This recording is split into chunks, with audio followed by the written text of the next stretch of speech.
Hi, it's Nessa here from Nessas Hair Extensions at 684 King Street West in Kitchener. Right, today I'm going to be showing you guys how I make clip-in hair extensions. All right, now this is a great tutorial, especially for those of you who are beginners and new to hair extensions, or if you just generally want to know how I personally do my own clip-ins so that you can do it at home as well. Okay, so here are the things you're going to need in order to create your very own clip-in hair extensions. You're going to need a pair of scissors. Please do make sure that these are a nice sharp pair of scissors so that you can cut cleanly and effectively through your weft. The next thing you're going to need is, of course, a needle. Now I'm using a large curved weaving needle simply because I'm so used to using one of those. However, a regular straight sewing needle will also be just fine. The next thing you're going to want to need is, of course, some thread. Now I use nylon weaving thread. Now you can see here it's really nice and thin, and the reason I use this weaving thread is because it is really strong and very durable. So I'm going to pull on this and it's not going to snap, which is excellent when you're planning to do or putting any sort of extensions in your hair. Also, the nylon will not suck any moisture from your extensions or your natural hair as cotton does. Cotton threads will absorb any moisture that you have in your hair. So nylon thread is great for that. The next thing you're going to need is, of course, some clips. You can get these regular wig clips in store for $8.95. But there are also other providers that do provide clips. I here have a pack of 12. If you're looking to make a full head set of hair extensions, you're going to need approximately 16 clips. However, for a half head, or just if you have long hair already but you just want to add some volume, you may only use one pack or the 12 or possibly 10 or 9 or so. So I would say have at least 2 packs of clips there, just in case. Also, these clips are reusable. So once you are finished with your hair extensions, don't just throw them away. Do take off the clips because you can reuse them again. The last thing you're going to need, of course, is your hair. Okay, now the hair that I'm going to be doing these clip-ins on is the 22-inch Brazilian straight hair that I have, which is grade 4A. And it's in a color number 2 as well. So this is what I'm going to be making. Right, so now that we know what we're going to need in order to make our clip-ins, let's start. So the first thing you're going to want to do is you're going to want to measure the back of your head or around the head, the circumference, just so you know what length you're going to make each piece of your clip-in set. So now you're going to get your extensions like this, and I'm not actually physically touching my head, by the way, just for hygiene reasons, of course, but you're going to be going around like so. So I'm going to use a string just to show you kind of what you're going to be doing. Now, most people like to have their extensions in sections, so you're going to be doing one row here, one row that's a little bit longer here, another one that's a little bit longer up here, and then possibly another one. It depends on how long you physically want your extensions. But either way, once you measure each part, so for example, going for the lower one, you're going to be cutting off about this much of your weft extension. Okay, and you're going to keep doing that as you go up. Now, you can double up on your clip-ins, which technically I don't recommend, just because the weight of that hair on that clip and then pulling on your own hair, you've got a higher chance of it actually coming out, which we do not want on a windy day. Walking down the street thinking you are some hot stuff, and then the wind blows and then half your extension is coming up with it. That is not pretty. That is not cute. Okay, so at the end of it, this is what you're going to really be, you're going to have. Okay. Okay, so your extensions are going to look something like this.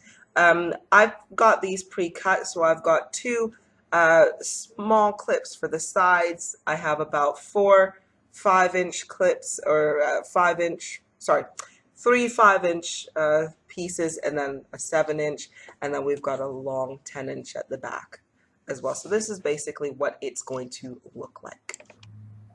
Okay, so now that we have all of our pieces, it's time to sew our clips on. Now I've already threaded my needle, and I've used thread in the about arm's length width going through, and you don't have to have it this long because you're definitely not going to use this much thread to sew on one clip. Oh my goodness, that would be terrible if you did. But it's just what I like to do. You, again, work with the length of thread that suits you the best, but really you're not going to use too much. Now what we need to do now is we need to tie a knot at the end of our thread. Okay, now the way I do it, it's really, really simple, but yet really secure. So I'm going to take my thread, and you're going to just make sure, of course, that the ends are of even length. Okay, and I've done that there. And you're going to tie it like you do a shoelace, but you're going to double it though. You're going to double up on that. So what I have here is I'm going to tie it like I would normally a shoelace. Okay, but I'm going to feed my end back through it once again. So we're doubling up on this. And I can do it, I promise. Excellent. So I've doubled through on my loop, and I'm going to just pull that really nice and tight. Okay, now again, I'm pulling it really super tight because I am using the nylon thread, which is really durable. And I'm really, really pulling this right now because we want a really, really tiny small knot. And you can see my knot is super tiny, but yet it's very, very strong. Okay, so really pulling. If you are using cotton thread or regular thread, don't pull too tight.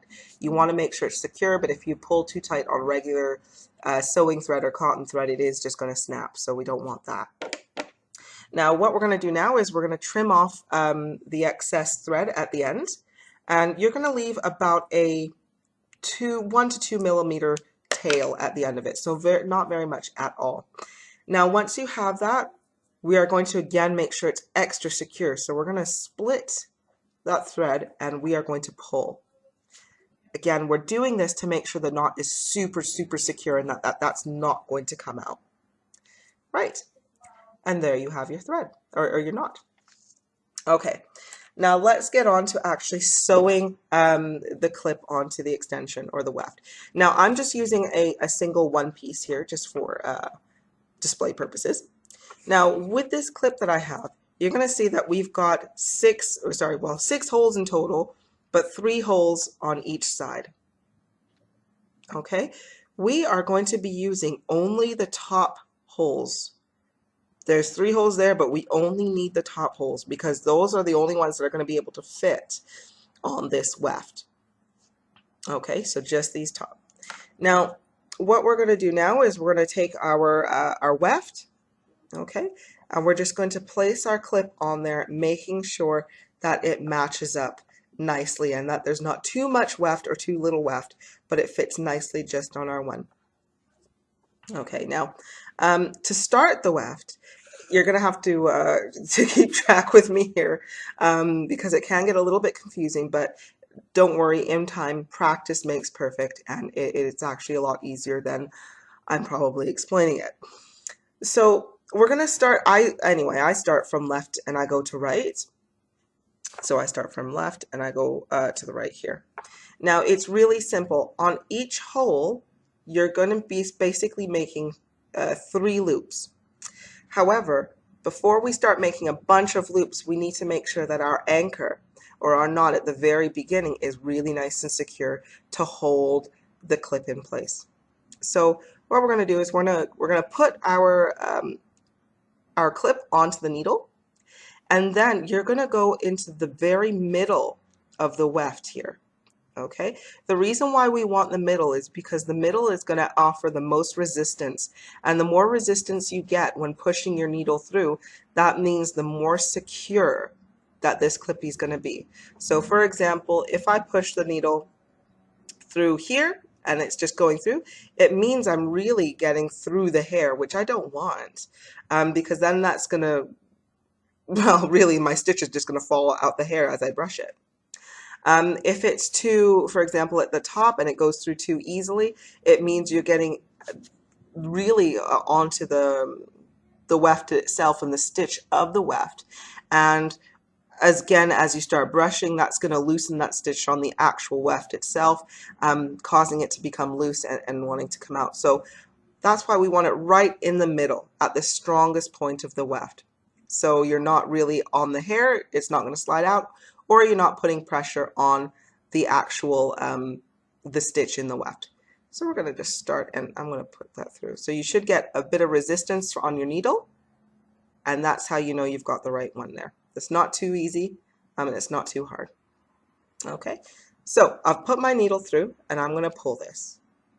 I'm pulling, I'm pulling, I'm pulling, I'm pulling. Do not pull all the way through because we need a little bit of extra. Now, as you can see, I've got a little bit of a loop left. I hope you can see. I've got that little bit of loop left. Now I'm going to pull it until it's almost gone, but I'm going to stop there because I'm going to now take my needle and I'm going to put it through this hoop. And then we're going to draw it closed. Okay? Be sure you're watching out for your thread like I am here. Otherwise, you don't want it to loop on other things. Now, and you're going to want to pull that fairly tight. Okay? And you may think, oh, but maybe my knot is going to break. Well, we've really pulled it really tight when we are creating it, so it's not going to come undone. And it's that loop has caused the actual clip to become very secure. So we're going to pull that through. Now, like I said, we're going to loop this over 3 times. So we've got one of our loops. Now, just the same way, you're going to put it right back through. Okay, and making sure we're hitting the middle of the weft again, and you're going to feel even more resistance this time because it's already got some thread through. Okay, and then we're just going to pull that through. This time you are not looping it though. You're not putting your needle back through. You're not doing that. You're just simply pulling it through. Okay, now do be sure, because sometimes when you're doing this, you're going to have some extra little loops or pieces of thread. This is really quite small. I'm not sure if you can see that, but you can see just a really little loop that's coming there. So at this point, you want to put your needle down and you want to pull on each piece of thread individually. Pull it really tight to make sure that we're getting those little loops out. And there we go. Okay, you can probably see that now. That little bump that was there before, a little bit of thread, that's now gone. Okay, so we've got that nice and clean, and we're going to pick our needle back up, and we are going to again loop it through once again. Okay, and we are pulling. Now we're pulling, we're pulling, we're pulling, and there we go. And once again, we're going to take individual strands and we're pulling those just to make sure they're nice and secure.